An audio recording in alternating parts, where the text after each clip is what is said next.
So for 3 days, they just ask him to sleep at the reception. When we found out, and he refused to leave them. Not just preparing to say, I will know where I come with power.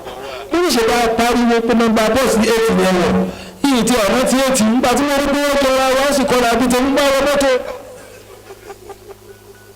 And so you go, those are the people you want to coordinate. So your coordination means you have to be extra careful. You are taking along people whose teachers are fine to go by and ṣe gbọ́dọ̀ ṣe nǹkan. Ìwọ wá ní bẹ́ẹ̀ kọ́. Ṣé àwọn ọmọ wa mọ kí ó tó ṣe ìwà ni? Ìgbọ́ tí wọ́n sọ ní ọgbà ọlọ́ tí wọ́n tó pẹ̀lú wa nínú. Wọ́n sì sọ̀rọ̀ wa tó kó ló ṣe tọ́ ní ìyàmúlẹ́nu. Those are the people you have to manage.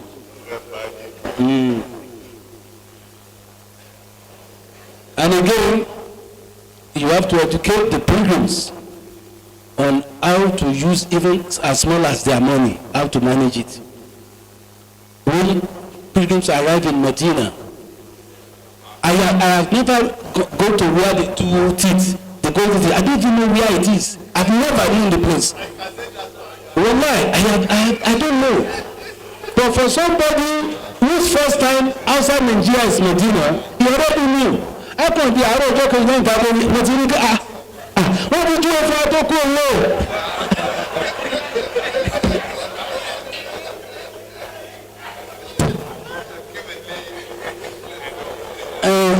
And somebody who has limited fund. The next thing is he has been going in that same Medina to buy a lot of things. All this made in China. He will have bought it. So by the time you are leaving Medina, you travel out of Nigerian light. You are leaving to Medina. You have not done Hajj. While you have gone, you have not even started. You already has plenty load. And then you go to Mecca. Owó ti fẹ́ tó. Ẹ̀rọ ọkùnrin aláàjì ọlọ́run ní fẹ́ bí pàmò.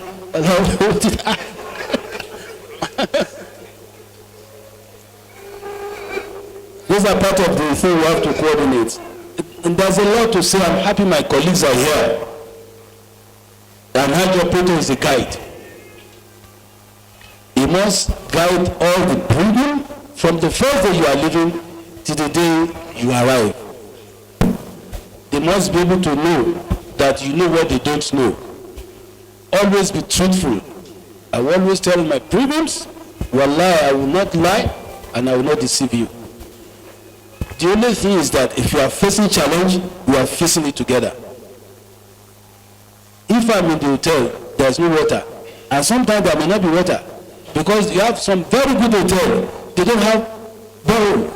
They have to bring water outside every night to replenish. And then before one reason there's no water. Tiwe, wallahi mi no tiwe. Ajo wura inu we. Ko se ko bi amolo bo pe mi na se la láti ma we. You have paid for food. They come with poor food. You have paid. Ite mi na ma je ni. You know je ni. I don't manage you. So at all time, what a guide needs is to be truthful, and again, also to not to be deceitful. And once you are staying with your pilgrim, they will be able to understand it. For those who have not done Hajj, I'm going to round up now, sorry. Who have not done Hajj, who want to go. And I know all Muslims that have not done, they also want to go. Let me first tell you, the era of free Hajj has come and gone forever.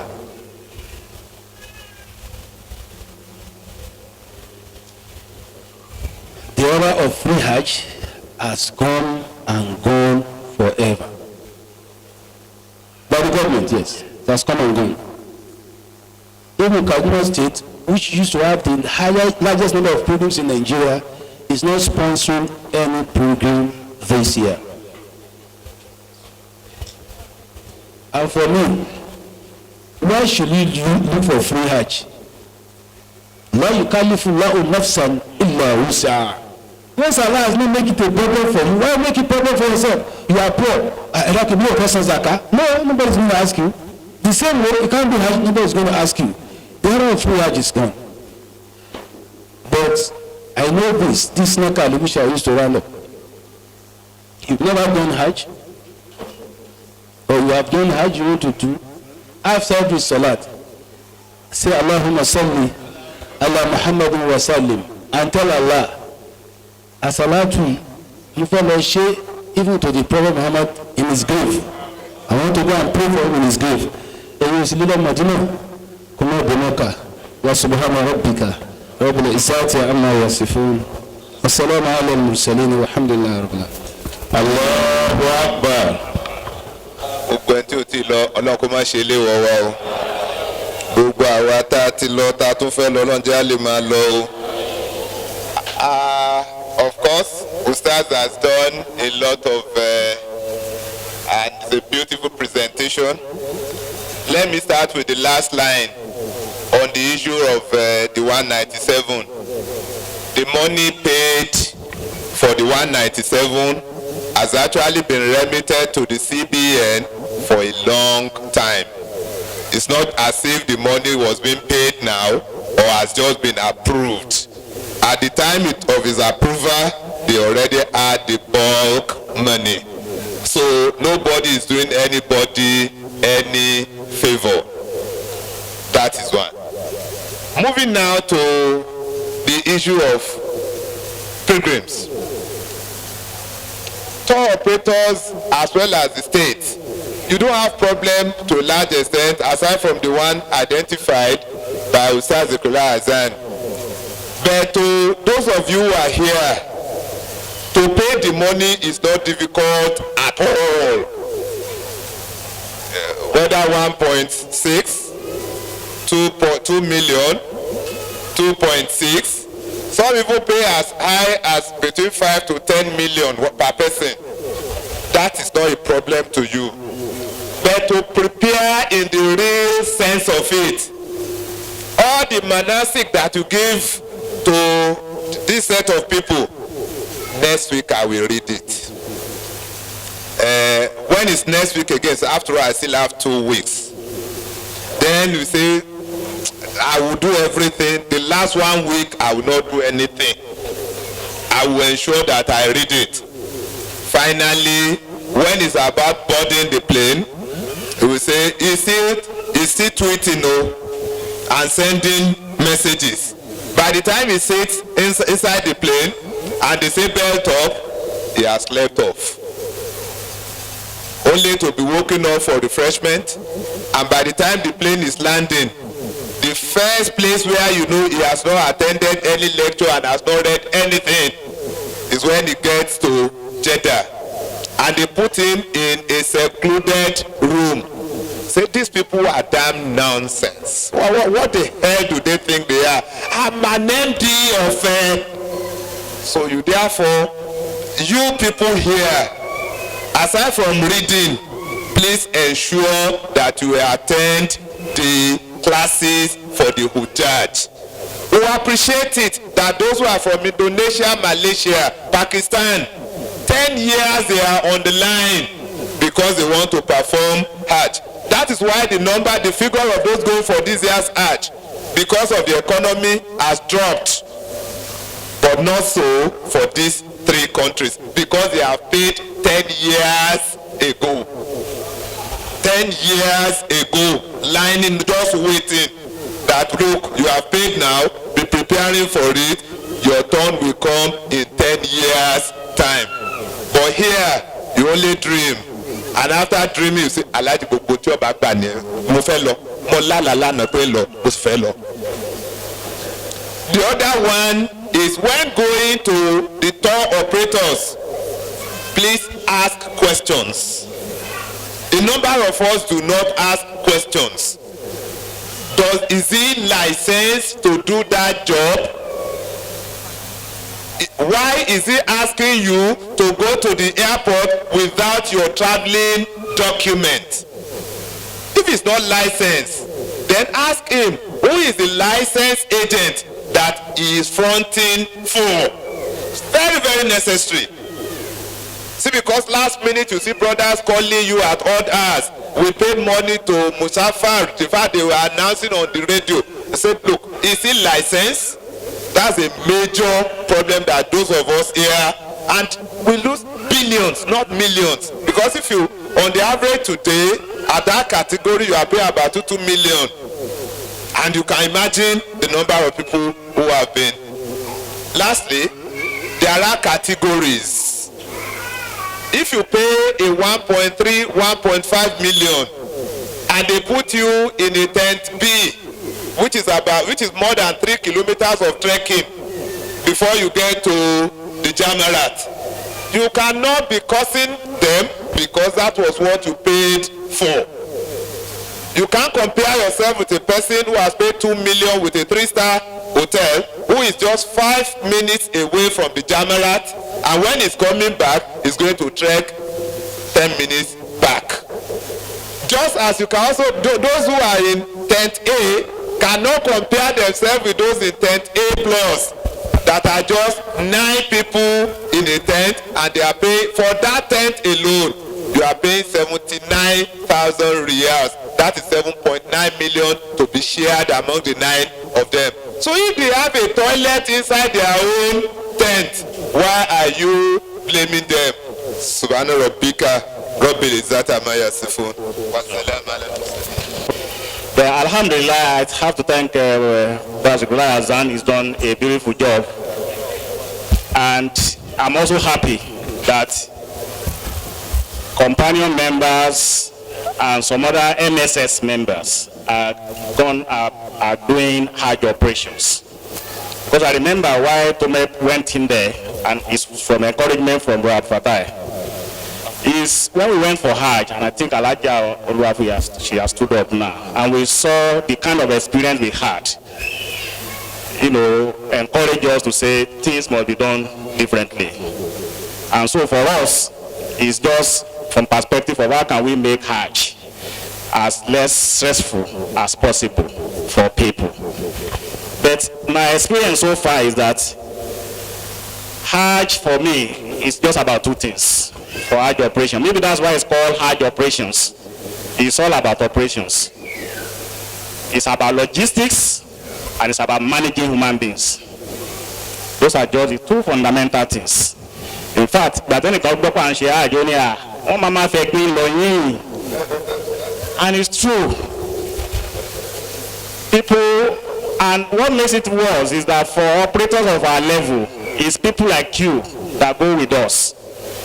An average person that has gone to UK, gone to Europe, and now is in Saudi, and you are saying 3 or 4 of them should be in the room, and he looks at you and says, ah. So those are the kind of experience that you have. What compounds it is what Alaji Zikrullah has said. Sometimes people sponsor pilgrims who are from the rural areas. Now, so you put them in the same room with people who are from Lagos or who are elite, and then the problem starts. The other issue I notice is that for some of us also, people borrow to go for Hajj, and I think I need to say this because he mentioned it. And that's why sometimes Hajj operators go into debt. People pay 20% of the amount, people pay 50% of the amount, and when they come back, it becomes difficult for them to pay the balance. The Hajj is like food. Immediately you consume it, you forget about it. So please, I want to advise us that we should try as much as possible to have our money before we go on Hajj. Some operators, people are owing them 2, 3, 4 years Hajj, and they refuse to pay. It's as bad as that. Then I'm also happy that Hajj has become a highly regulated business. But even with the regulation, I think what that means is that you have to be licensed to operate as an agent. And then it's like, Alaja, wallahi, so 1.5 leg, the lower, 1.3 lower. So that one is there. The second one that is there is what he has talked about. People pay based on where they want to stay, the kind of facilities they want to enjoy. But when they get to Saudi Arabia, they forgot all of that. They also want to enjoy the best of the world. And that creates also problems. So please always ask, is this tent A or tent A plus or tent B or tent what? There are categories of tents and they all go with the amount. The other problem we always encounter as an operator is, especially we take people who are illiterates. The year my mom went, as she was landing with them, only òun fẹ́ wá àwọn aráalé lọ. Màmá ẹ máa onírara pé because tí wọn bá ròhún bí wọn lòun ò lọ bí kankan. Lọ́dún ọ̀nà òun lè kóró lọ jókòó sílé kó wò ráàjì. So you have all manner of problems like that. It's always very difficult situation for operators, and so a lot of patience is always required. Now, as pilgrims, just my own advice to round up, we must always be very patient, because like I told you, operator is about logistics, and there are assumptions. You pay for buses, the bus refuses to come, or you pay for buses, the bus cannot even get to where your house is or your hotel is. People don't want to listen to anything. As far as they are concerned, so always have that understanding that things may not work the way they have been planned. The second one is to show a high level of understanding for the operators, because nobody wants to inconvenience anybody. So if there are inconveniences, and this happens a lot, imagine you are in the bus, you are coming back from Arafah, for 4 or 5 kilometers, vehicles could not move. And some people insisted they would sit down in the vehicle. So at the end of the day, in the process. Always follow instruction. And as much as possible, láàrin wa ń bí báyìí nǹkan tó pọ̀ jù láàrin wa ni wọ́n ń pè ní internet afa gbogbo wa la bá ti dé hajj people begin to argue about what they should do, what they should not do based on what they read on the internet, and so we describe ourselves as internet afas. Let's listen to our operators, even if you are learned in the art of Islam. When you get to hajj, it may be a different ball game, and sometimes you may have to act based on consensus to make life very easy for every one of us. Ọlọ́run á fún wa ní àǹfààní láti máa lọ àjò. Àmín. Àwa tá a ti lọ, Ọlọ́run fún àlùbáríkà sí. Gbogbo ẹni fi sópin. Àwa tá a ti lọ, Ọlọ́run ó ṣe ní ìrọ̀rùn fún wa. Subhana rabbika rabbil izzati amma yasifun wa salamun alal mursalin walhamdulillahi rabbil. My own is not question. It's something that I just want to implore all our Hajj operators here and probably others that are not here to add to whatever discussion they will be having with the attending pilgrims. When I went to Hajj in 2009, there is something I noticed, especially among our Muslim sisters. I mean, the rural ones, let me use that word. When they get there, bear in mind of the environment they came from. We are, most of the time, things are not working the way they think. And in Saudi, they now see some things they, probably feel couldn't have happened at all, happening. They now start to curse the government. Àwọn onídàádáa yẹn ibi báyìí kọ́ ni wọ́n ti ń ṣe báyìí àbẹ́ẹ̀rẹ̀ lẹ́yìn bó ṣe báyìí èpè ńlá. Sometimes if I'm very close to such a person, I'll call the person to order, Mama, please, we don't have to be cursing them. Let's pray for them. It's not as if they also don't want to do things, the way you want it, but it's just, Elijah, bye. And I've seen some people also that have been saying the same thing.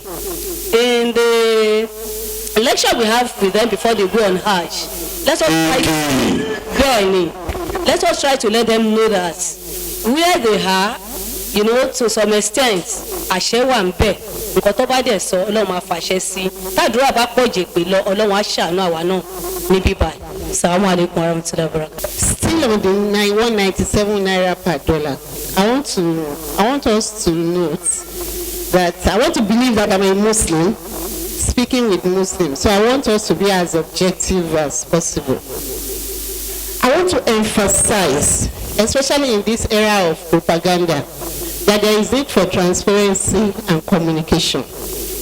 Were it not for the explanation made by the guest speaker, I also had an intention of coming to talk about the 197 naira per dollar here, because of the series of things we listen to on the media, especially on the social media. The noise has always been Buhari is here to Islamize Nigeria.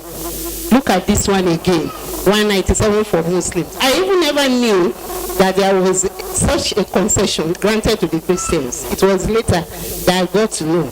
But we need to let our people know what is actually happening. I also asked the question, why subsidize Hajj? Why not subsidize education? Why not subsidize health? But by the time we are transparent enough and we let people know and we communicate, then I think we will be able to douse all this tension. And we know that there is tension already. It is heightened. And the propaganda is always there. So we need to be transparent and we need to communicate with our people. Secondly, I also read it on the social media. I don't know if the Hajj operators here have access to that information. The issue of the electronic wristband. The electronic wristband, which the Usrah talked about. I learned that there is a kind of fraud in it and a kind of corruption, that it is coming with corruption, that the chairman of the Hajj Commission is charging 25,000 naira per pilgrim, and the person who wrote this said he had already sent a petition to the presidency, to the Sultanate and the EFCC. So I want a clarification on that. Assalamu alaikum. I just want clarification on this topic. There is a question somebody asked me. There is a man in area, but the in-law, he knows that he play Yahoo. He wants to send him to Hajj. To me, I believe that money is haram. Can he go with that money? My own is to the chairman of chairmen, that is the lecturer of today. That I want to appeal to him. He's been doing wonderfully well, but he has not done enough. And what I mean is, when it comes to the issue of education, I belong to one of the state's Pilgrims boards, and I know what operates there. He mentioned the issue of pilgrims, now especially the male pilgrims not wanting to cooperate when it comes to allowing the female first. The same thing happens when you are a female in the board. You can have 2 minutes because you are an operator too. Right. Okay, alhamdulillah. Thank you, jazakumullah khairan. Now, when it comes to the board, I think we need to educate the men in the board to allow the women to be able to interact very well with the females. Because majority of these females are not really educated. They don't know what to do there. When you gather them and you are talking to them, they come and say, no, Alaja, and it is not only in my state. Our sister that is in Kwara, that is Sister Fatima Jimo, as the executive secretary, goes through hell being on that seat. Each year she complains of what she goes through, and we need to educate these people. By the time they get there, they come to Alaja. You want to educate her, but you don't want it to be I alone. Okay, let us gather the people on this floor, all the women. Immediately you start, probably one of their wives will just phone them and tell them. The next thing is Alaja. So I don't know why you men are like that. Please, I'm appealing to you. By the time they put women there, it's because they know that there will be female pilgrims, and they will feel freer with us. When they want to ask questions, some of them will tell you, okay, can I put on my ram when I'm not clean? All these issues, they don't want to ask the men. But when you want to answer them, they don't even want you to be seen. Yesterday, we were together with one of the board members. We invited him as a father to my father's prayer. We know the Yogbas, we do yesterday we were there. And in the presence of all the family members, he was saying that, I like that Usrah. But she máa bá wọn sọ̀rọ̀ ó máa bá wọn ṣe kíní kan kò tí you know, and he was saying it and saying it, you know, just letting them know that I don't know why we are not competing for Allah's sake. Let us talk to these people. When they are doing something wrong, we will not feel comfortable about it. Allah will make it easy. Let us educate our pilgrims before they leave the shores of Nigeria, and let the women interact with them as much as possible. Allah will make it easy. Wonderful lecture. I just want to also buttress the concerns of everybody in terms of proper enlightenment before they leave the shores of Nigeria for the Holy Land. I've also had experiences diverse from the people who are not really well tutored before they leave the shores, because it will make the operator's job quite easier if they know the nitty-gritty of Hajj. For instance, when you talk of perseverance, let them know that that is even part of Hajj operation itself. Because if you are impatient, then you don't have any business going for Hajj. A lot of things, your patience will really be tried to the limits. And if you are short-tempered and you can't stand some stress, then of course you will start throwing tantrums, and that will not go well for the unifying factor that takes you to Hajj. Having said that, please, moderator, permit me to talk a bit about the Insight, the book. I work with teenagers. I'll give you 1 minute more. Thank you very much. I work with teenagers and I've read this book, and I want to suggest that all parents here should have a book each for their household, because it's different when you parents talk to these teenagers than a teenager herself or himself talking to her peers. That's the difference with this book. I've read it, and I think that Mariam did a wonderful job. Particularly, what I really found interesting in the book is a counsel for the use of the social media, which is a lot of concerns for us parents. And I think nobody should live here, if I may suggest, without a copy of that book. Thank you very much. You have my endorsement for that. Mine is buttressing what has been said before. And I will start with the need for the boards to allow the women take care of the women even before leaving the shores of Nigeria. And getting there too, give them more room to still talk to these women. The 2011 Hajj that I went on the account of the criterion National Hajj Commission, the job they wanted us to do, and which we did, was to go to various houses and talk to the women. And alas, it was a very wonderful one. Even those of them that have been tutored before leaving Nigeria, it's when you are talking about it now, they say, yes, wọ́n sọ fún wa ká tó kú òun lọ́sìn mọ́, ọkọ̀ wọn ò tí ẹ̀ sí ń bẹ̀rù ń gbà wọ́n sọ fún wa. Ìgbà wọ́n sọ fún wa àfẹ́kàn sí. Gbogbo ọkọ̀ ń gbèrú ní pé káṣàdé mẹ́ta, ńgbà wá débí ìhàrùn tí ń tán ní àṣẹ tọ́rọ̀ bá Dubai. So it's good. It's good that you allow these women to talk to them. Like she said, we equally experience similar situation when we be talking to these women, state by state, and their wives will call the chairman. They are called because when they come around and tell them, we are not responsible to you. We are officials of National Hajj Commission, and we had our emblem as officials. So that was the only thing that would keep their mouth shut. They felt threatened. They felt we were going into the areas of their affairs, that we were, overstepping our bounds. And like she said, when women will go to stars Zikrullah with due respect, to come and ask you about menses and Arafah, to go and ask you about so many personal and private things to women. So there's need for us, therefore, to allow them to interact, for the female on the board to interact with them even before leaving. Make sure that we have lectures for women to be handled by women. You can even invite outsiders, who are not mostly members of the board, so that they are well tutored before they leave. And when they go there, they are constantly reminded. And as for Mariam's book, I tell you, you don't have a complete home with teenagers without that book. I have read it over 2 times, and I tell you, it's part and parcel of the library in my home as well as my school. I asked my brother to advertise my school as well. Better do it by yourself. Salaam alaikum until I work Mission for pilgrims. Yes.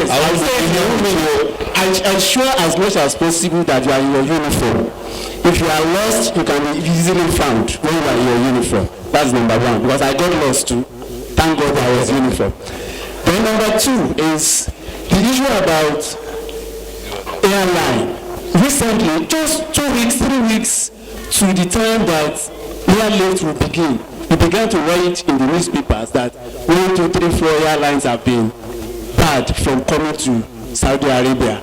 How would operators and even the state government avoid that kind of a thing? Then finally, the one about the death of pilgrims at the last Jamrah, the Emir of Hajj at that time advocated that if the authority did not do anything about it, that it was going to advise the Nigerian government to stop Nigerian pilgrims from going to do the Jamrah rites. I don't know to what extent that kind of a thing is allowed in Islam. I also want to endorse Mariam's book. It's not enough for us to buy it for teenagers and those yet to serve. We also urge them to read it and maybe summarize for us. We have copies and I've read it personally. I endorse it that I advise all the parents to really have copies for their children. My other question is for the Amir Hajj of Oshun.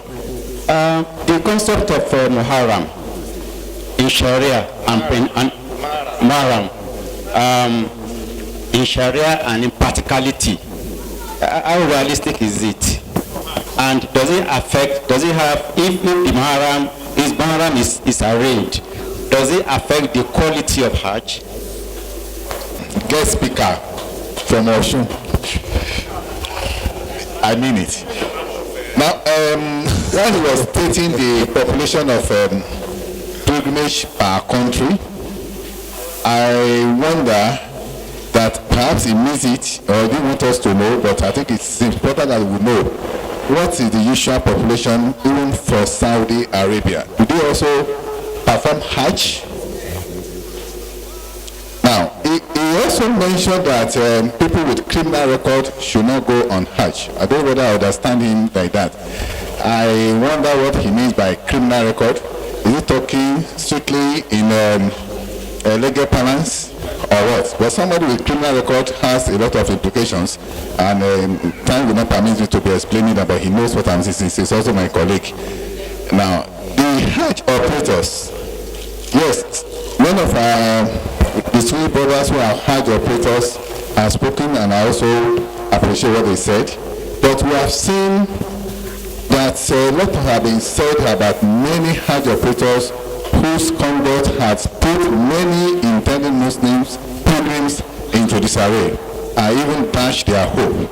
I wonder why Speaker did not mention some of their conduct or misconduct also. That also is not really good for smooth Hajj performance. Now, the Maram question has been raised by my learned brother. And lastly, I also think it's a question of caveat emptor when it comes to choosing your Hajj operator. When you are not going to a particular state or pilgrim, it is caveat emptor, shine your eye.